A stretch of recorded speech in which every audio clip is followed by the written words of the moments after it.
Бүгінгі видеода біз гормондар биохимиясын талқылайтын боламыз. Гормондар деген тақырып өте маңызды. Анатомия, физиологиядан білесіздер. Гормондардың қызметі, қандай ішкі секрециялық бездер қандай гормондарын бөлетін. Біз бүгін әр гормондарды талқылап шығатын боламыз. Және осы гормондар қандай адам ағзасында, жасушаның ішінде биохимиялық реакцияларға түседі деген сұрақтарды бірге талқылаймыз. Лекциямыздың кіріспесі бұл гормондар деген не? Гормондар ішкі секреция бездерінен қанға бөлініп, алыс жатқан нысана ағзаларын реттейтін биологиялық активті заттар. Көрдіңіздер ма? Ішкі секреция бездерінен бөлінді қанға, басқа жерге емес, алыс жатқан жерлерге, мысалы жарты метр жатқан жерлерге де баруы мүмкін. Мысалы гипофиз, ұйқы без, гипофиз, мынау қалқанша безі, гипофиз, бүйрек үсті безі өте бір-біріне алыс жатыр. Енді қандай гормондар бар? Бізде орталық шеткі деп бөлінеді, оны барлықтарыңыз білесіздер. Гипоталамус, жаңағыдай, оның ішінде гипофиз бар, тиреоидтік гормондар бар, тимус бар, адреналдық гормондар бар, панкреас бар, ұйқы безінің гормондары. Одан кейін әйел, еркек жыныс гормондары бар. Негізі гормондар алдыңғы тақырыптан өткендей біздің ағзамыздың кірпіштерінен тұрады. Белоктар пептидтік қосылыстардан бұл инсулин, глюкагон, соматотропин гормондары. Стероидтар, яғни майлар, бүйрек үсті безі қабығының және жыныс бездерінің гормондары, олар майдан жасалады. Амин қышқылдарынан, тек қана амин қышқылдарынан тұратын да гормондар бар, яғни оларда белокқа тәні, тироксин, катехоламин, адреналин, норадреналин. Кешегі тақырыпта өткендей біз белоктар асқазанға аш-жекке түсіп, амин қышқылынан ыдырайды, бауырға түседі, бауыр кейін әртүрлі амин қышқылдарды қосып код жасайды, одан кейін лақтырып отырады жан жаққа. Және де мынау қалқанша безі белоктарды өзі алып отырады. Өзі алып, жаңағы амин қышқылдарын өзіне тек қана керек, мысалы тироксин амин қышқылдарын өзіне алып отырады. Солай түсінулеріңіз қажет. Енді тиротроптық гормондар биохимияда бізге метаболизм деген қызық. Метаболизмге қатысатын негізгі екі топ гормондары бар. Біз бүгін соларды талдайтын боламыз. Тиротроптық гормон құрылысы кез келген гормонды былай сипаттайса, килодальтон, 30 килодальтон молекулярлық массасы бар, гликопротеин. Неден тұрады? Сіздерге сұрақ. Яғни бұл күрделі белок болып тұр. Екі альфа және бета қосалқы бөліктерден тұрады. Әсер ету механизмі аденин ациклазды жибір ағылымызын тежейді. Одан кейін САМФ жиналуына байланысты инозит трифосфат, диацилглицерол және кальций кальмодулин кешенінің пайда болуымен кальций фосфолипидті механизм қосылады. Бұл механизм тоқтататын фосфодиэстеразалық ферменттер. Қазір енді бұл түсініксіз сөйлемді түсіндіретін боламыз. Бұл мембрана жасушада кез келген жасушаға мембранасында гормонды байланыстыратын рецептор болады. Міне, мына рецепторға гормон келіп байланысты, ол бірден G неактивті, яғни активсіз белокты активтегісі келеді. Гормон мен рецептор байланысса, осы G белокқа сигнал береді. G белоктың құрамындағы GDF шығып бастайды. Альфа, оның альфа, бета, гамма бөлімдері бар. GDF шығады да, одан кейін G белок активтенеді. Активтенгенде мынау жасуша ішінен GTF қосылады G белокқа. Ол ары қарай бұл активті G белок, активті G белок тек альфа ғана бөлігі бар, бета, гамма шығып кетті. Аденилациклаздық ферментті активтейді. Аденилациклазды өзі энергияны пайдалана отырып циклдік АМФ-ті жинайды ағзада. Жасушаның ішінде циклдық АМФ, одан кейін протеин киназа. Активсіз протеин киназаны активтейді. Активті протеин киназа ғана ары қарай белоктарды фосфорилдеп қажетті өзінің реакциясын бастайды.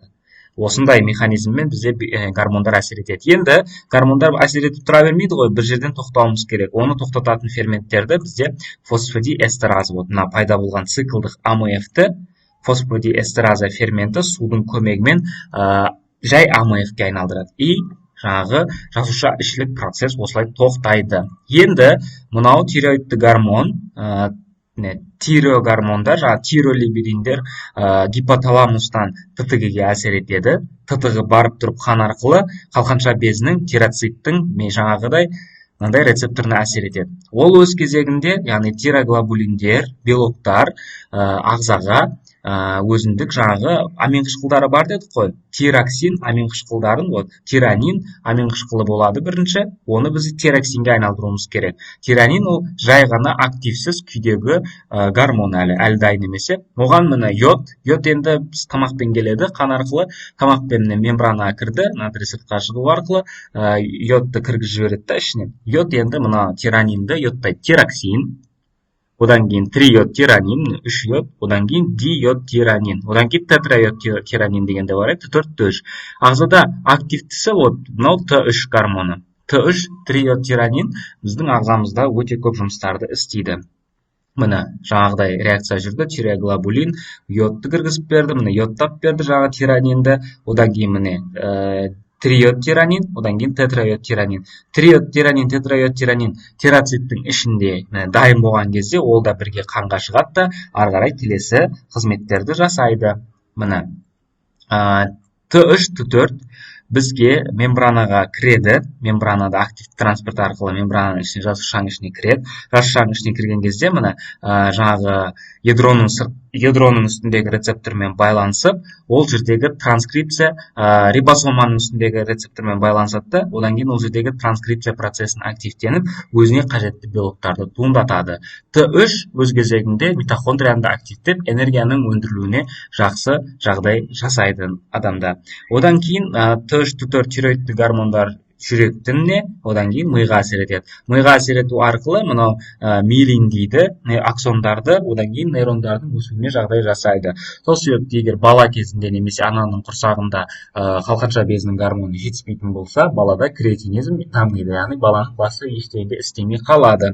Жүректе де дәл солай, кардиомиоциттерге сыртындағы мембранаға әсер етіп рецепторы, бұл жүректің соғуын ынталандырады. Яғни жүрек синатриалдық түйіннен соғуын жасауға көмектеседі. Тиреоидті гормондар шамадан тыс активтенетін болса, жүрек шамадан тыс тез соғып кетеді, тахикардия и давление көтеріледі. Тиреоидті гормон шамадан тыс төмендеп кететін болса, гипотиреоз, ол кезде жүрек ақырын соғады, брадикардия, одан давление төмендейді. Міне механизм енді түсіндіңіздер. Тиреоидті гормондар бауырда гликонеогенезді активтейді, одан кейін гликогенолизді активтейді. Оны білесіздер, не екенін? Яғни аралық өнімдерден глюкозаның өндірілуіне жағдай жасайды. Неге? Себебі Т3 Т4-тің арқасында белоктардың синтезі болып жатыр. Және де энергияның өндірілуі болып жатыр. Егер осы процесс Т3 Т4 болмаса, ағзада ешқандай энергия болмайды. Бүкіл ағзаны басқарып тұр. Мына сурет бұл кез келген жасушада болып жатқан процесті көрсетеді.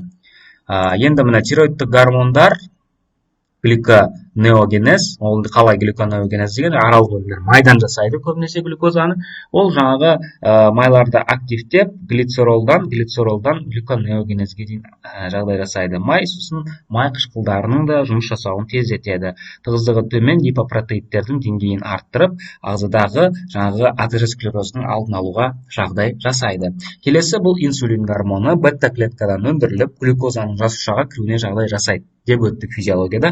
Тағы да өте көп жұмыстары бар. Ағзада негізі препроинсулин болады. Оның альфа, бета, жағдай С, кейін L пептидтік негізгі бұл инсулиннің баласы деп түсінсек болады. Міне бета клеткадан L, бета пептид, альфа пептид, С пептид болып, негізі препроинсулин болып өндіріледі.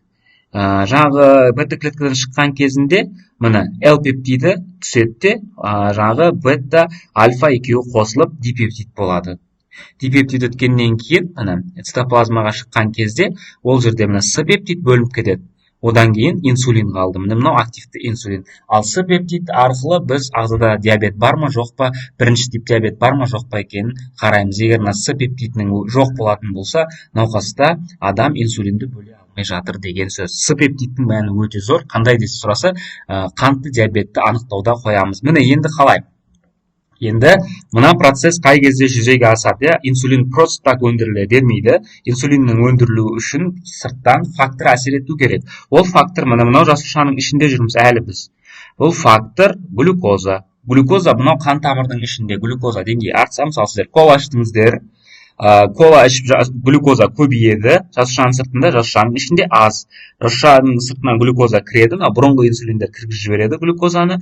Одан кейін жасушаның ішінде глюкоза жаңағыдай цитоплазмада пируватқа дейін ыдырайды. Пируват жаңағы цикл Кребсіне түсіп, ол жерден көмірқышқыл газы су, одан кейін АТФ бөлінеді. АТФ-тің көп бөлінуі насосқа әсер етіп, калийдің активтенуіне жағдай жасайды. Калий каналы ішке кіру арқылы калий каналының есіктердің барлығы жабылды. Есіктердің барлығы жабылды ғой. Калий жабылса, деполяризация жүзеге асады. Қалай? Кальций ішке кіреді. Одан кейін мынау везикулаларды жару арқылы инсулинді активтейді. Мына кальций кіріп, инсулин активтелінді. Одан кейін инсулин ары қарай не істейді сұрақ. Инсулин келіп тұрған глюкозаға, кешіріңіздер, инсулин келіп тұрған глюкозаға гексакиназа, гликокиназа деген ферменттерін активтеуге көмектеседі. Гексакиназаны активтеу арқылы глюкоза 6 фосфат, ол ары қарай пируватқа, пируват ары қарай АТФ жасауға цикл Кребсіне дейін жылжиды. Біз өткен цикл Кребс митохондрияның ішінде жүріп, ол жерден АТФ, көміршіл газы, су бөлініп шығады.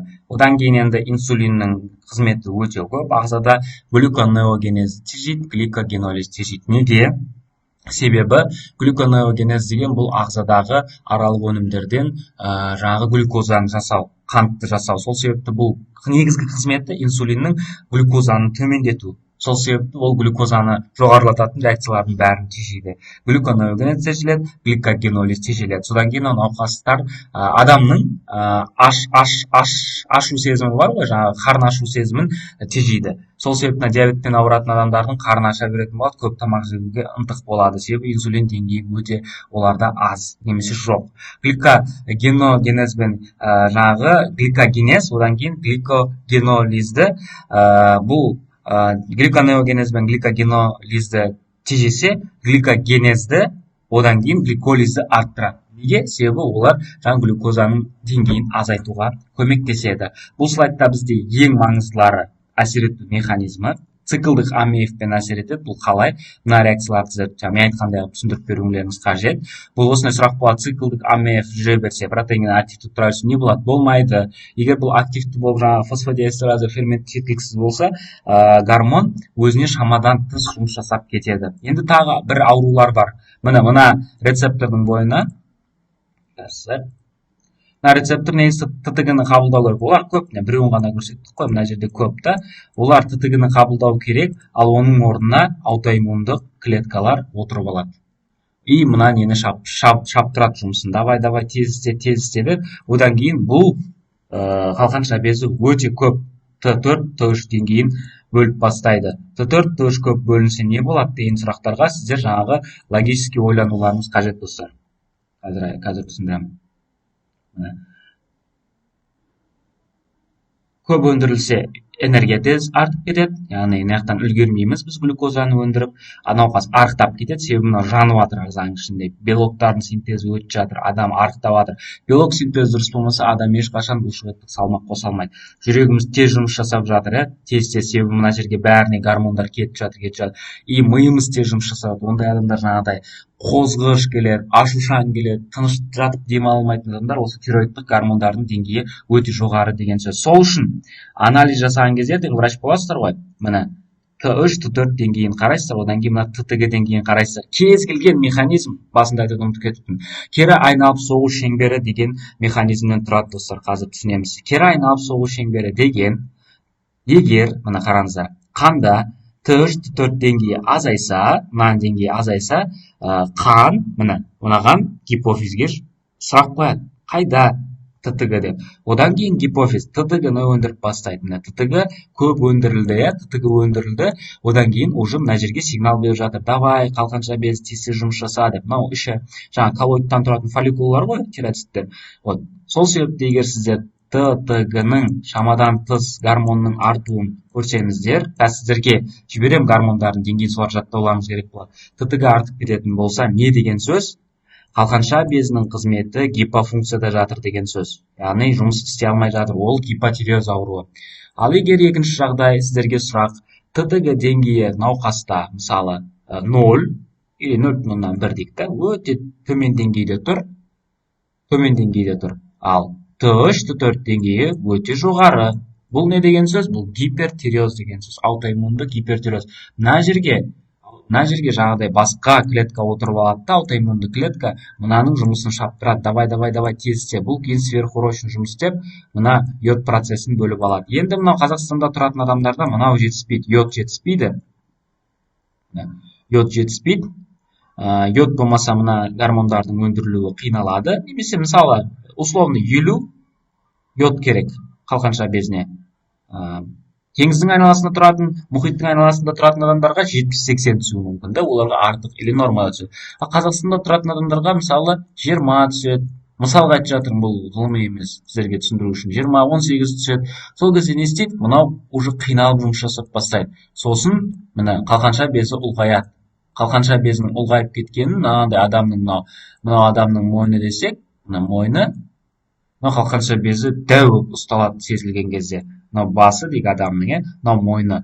Оны біз зоб ауру деп айтамыз. Зоб деген мынаның үлкейіп кетуі қызмет. Қай кезде адамның бір жері үлкейеді?